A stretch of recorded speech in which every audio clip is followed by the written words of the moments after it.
तव कथामृतं तप्त जीवनम कवि विडीडितं कल्मषापहम् श्रवणमंगलम श्रीमदाततं भुवि गृह्णन्ति ये भूरिदा जनाः। श्यामपुकुर पार्टी में श्री श्री ठाकुर के साथ भक्तगण का बहुत रोचक सत्प्रसंग हो रहा था, जिसमें हम देखें डॉक्टर महेंद्र लाल सरकार उनके बेटा अमृत के साथ उपस्थित थे। उनके साथ भी ठाकुर का संलाप हुआ। अभी स्वयं डॉक्टर सरकार बात कर रहे हैं एवं वो कह रहे हैं ईश्वर ही, वो ईश्वर को मानते हैं लेकिन अवतार नहीं मानते हैं। वो कहते हैं ईश्वर ही हम सबको सृष्टि किया है एवं हमारे प्रत्येक की आत्मा का अग्रगति अपरिसीम है।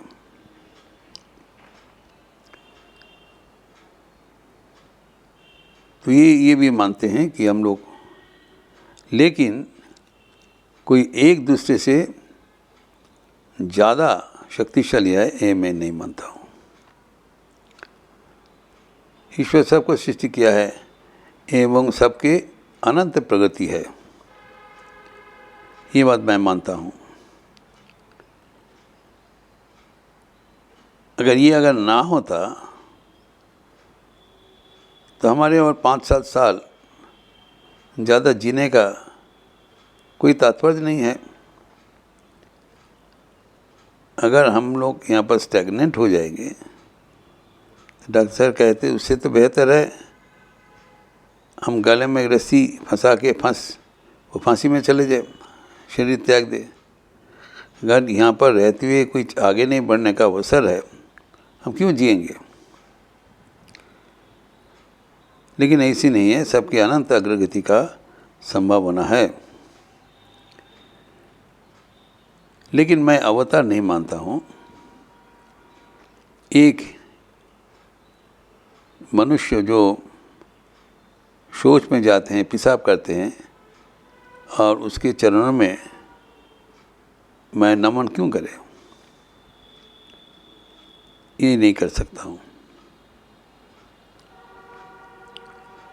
तो ये बात एक साधारण प्रश्न होता है कि भगवान अगर मनुष्य के रूप में जो आविर्भूत होते हैं तो मनुष्य का भांति उनका जो सीमा, उनका जो दुर्बलता प्रकाशित होता है, इस अवस्था में उनको भगवान के रूप में मानना बहुत कठिन है, एक रूप असंभव है।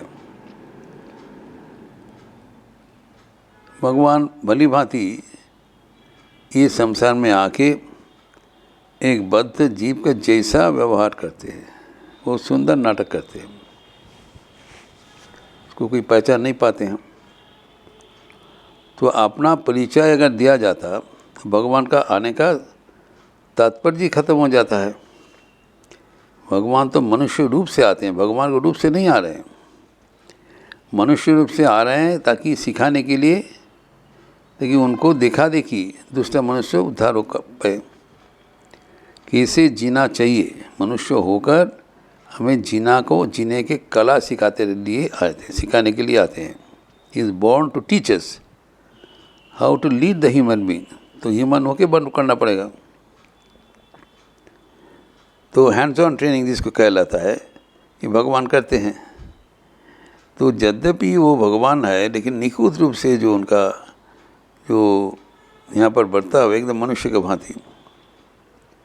तो यहाँ पर वही कहा गया है कि ईश्वर भी इस अवस्था में आते हैं,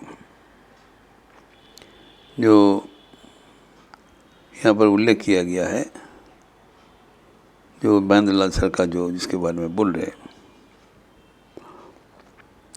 कि ईश्वर अगर मनुष्य रूप से आए हैं तो मनुष्य के प्रति अगर मनुष्य रूप से दुर्बलता उनका वो हो गया तो कैसे ईश्वर होगा? अगर उससे मनुष्य से फर्क क्या है, इसका समझ में नहीं पा रहे। ये विचार जो विषय है, इसके खिलाफी जो अवतार तत्व तो श्री ठाकुर ने समझाया, हम लोग इतना दिन चर्चा किया है। जो अवतार है, अवतार होना संभव है, वो हमारे विचार का विषय नहीं है, ये विचार का परे है, अलौकिक है। लेकिन महेंद्र लाल सरकार का ये कहना का है ये संभव नहीं है। लेकिन वो एक बात बोल रहे हैं कि मनुष्य में भगवान का प्रकाश, जो भगवान का ज्योति मनुष्य में प्रतिफलित होता है, प्रतिबिंबित होता है, ये मैं मानता हूँ।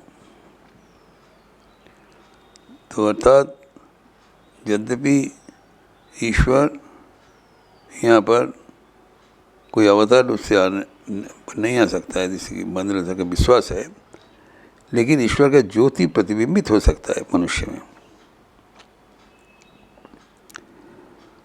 तो ये बात भी हम लोग सब मानते हैं कि ईश्वर के ज्योति ही हर मनुष्य में प्रतिबिंबित होता है, और ये प्रतिबिंब का प्रकाश का तारतम्य है, किस में ज़्यादा है किस में कम है। इसमें सर्वाधिक है उसी को हम अवतार कहलाता है। ये तो व्याख्यान का बात है, लेकिन मनुष्य में जो ईश्वर का ज्योति प्रतिबिंबित होता है, डॉक्टर सरकार मानते हैं, और वही हमारे आध्यात्मिक जगत का रहस्य है। ईश्वर के साथ हमारा रिश्ता उस बिंदु पर आधारित है कि हम लोग, प्रत्येक व्यक्ति, प्रत्येक जीव भगवान का शक्ति का प्रतिफलन, रिफ्लेक्शन। ये बहुत ही ज्ञानकर्म बात है। तो हम लोग यद्यपि भगवान से अभिन्न हैं, लेकिन भिन्नता भी है। तो भिन्नता ही है कि हम लोग भगवान का सीधा एक प्रतिबिंब है, रिफ्लेक्शन है। और जब भगवान का प्रतिबिंब हमारे ऊपर फैलता है, उसमें एक अपूर्व शोभा धारण करते हैं। यही बात रविंद्रनाथ ठाकुर एक संगीत के माध्यम से बहुत ही महसूर रूप से प्रकाश किया।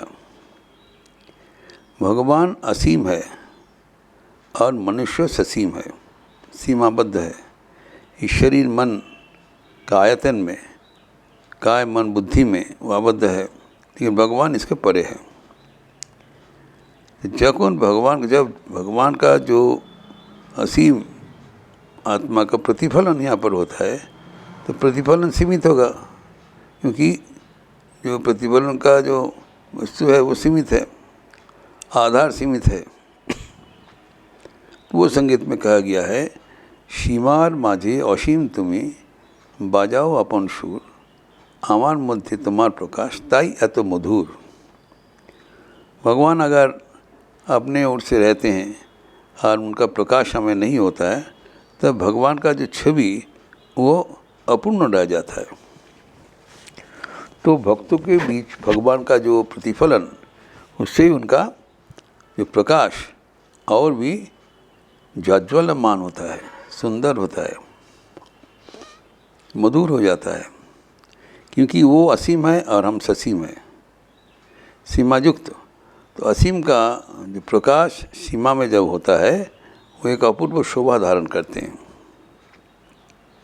इसको आगे बढ़ाते हुए जो रविन्द्रनाथ कहते हैं, कत बर्णे कत छंदे कत गाने कत गंधे, अरूप तुम्हार रूपेर आलोय जागे हृदयपुर, आमार मध्य तुम्हार शोभा एमन सुमधुर।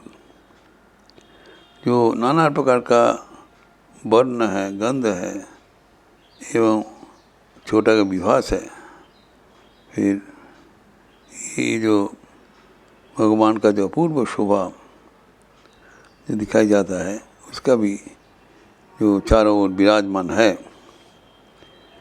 तो इसीलिए कहा गया है कि भगवान जब भक्तों के बीच प्रतिफलित होते हैं, तब उनका शोभा, उनका रूप और बढ़ जाता है। फिर और भी आगे बढ़ाते कहते हैं कि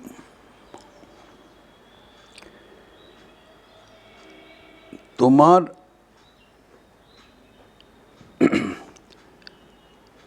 आलोए नाई को छाया, आमार माझे पाए से काया, হয় से आमार ओष्टु जले सुंदर विधुर।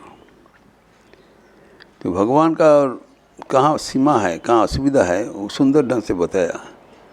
भगवान का ज्योति में कोई परछाया नहीं है, उज्ज्वल है। और आमार माझे पाए से काया, ये इट्स ए शेप इन मी। तो फाइनाइट में ही infinite can be reflected to certain extent. अगर कोई सीमा का ऑब्जेक्ट नहीं रहेगा तो रिफ्लेक्शन तो इधर उधर चला जाएगा। तो हमारी जो सीमित आयतन है, तो इसमें आपका जो असीम जो रोशनी है वो प्रतिफलित होते रहते हैं।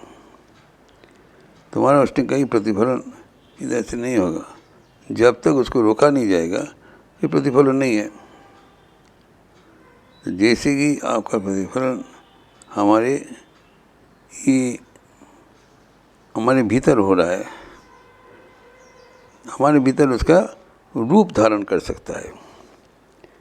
आपका ज्योति में कोई परछाया नहीं है, लेकिन it gets a shape in me. হয় সে আমার তোমার আলোয় নাই কো ছায়া, আমার মাঝে পায় সে কায়া, হয় সে আমার অশ্রु जले सुंदर विधुर। हमारे जो इमोशंस है, हमारे जो अश्रु जल है और आपका जो अपरिमित ज्ञान है, दो मिलकर एक सुंदर शोभा धारण करते हैं। আমার মাঝে তোমার शोभा एमन सुमधुर। जो मधुरता भगवान का जो रूप है, माधुर्य धारण करते जब भक्तों के बीच वो प्रतिफलित होता है। ये डॉक्टर सरकार अवतार मानते नहीं हुए भी इसको स्वीकार कर रहे हैं कि भगवान यद्यपि वो अवतार नहीं हो सकते हैं कि, लेकिन उसका जो प्रतिबिंब वो भक्त हृदय में प्रतिभात हो सकता है और उससे ही उनका शोभा इतना बढ़ जाता है। भगवान का स्पर्श से ही हमारे सब कुछ परिपूर्ण होता है। तो जैसे कि बताया कि हमारे यहाँ पर जो भगवान का जो प्रतिफलन है वो महत्वपूर्ण है, उससे हमारे जीवन माधुर्य धारण करते हैं, हम धन्य हो जाते हैं। तो ये जो सुंदर जो रविंद्र संगीत का व्याख्यान जो कि पक्षांतर में बांदोलन सरकार स्वीकार किया, यही हमारे आध्यात्मिक जीवन का एक बड़ा परिभाषा है। हम भगवान से जुड़े हुए हैं, भगवान प्रतिक्षण हमारे भीतर प्रतिबिंबित होकर और सुंदर शोभा धारण करते हैं, ताकि हम भगवान का ये प्रतिबिंबित मूर्ति में अनुरक्त हो सके एवं मूर्ति को आगे धारण करते हुए लाभान्वित हो सके। इस प्रसंग और भी आगे बढ़ाते हुए हम लोग चर्चा करेंगे। ओम शांति शांति शांति। हरि ओम तत्सत। श्री राम कृष्णार्पणमस्तु। यह अपूर्व कथा जो प्रसंग है, जितना भी हम विस्तार से चर्चा करें उतना ही हमारा जीवन भगवत केंद्रित हो जाएगा एवं ईश्वर के माधुर्य से हमारे जीवन भरपूर हो जाएगा। इसको और भी आगे हम लोग विस्तार करेंगे। अच्छा रहिए, स्वस्थ रहिए, आनंद में रहिए। नमस्कार।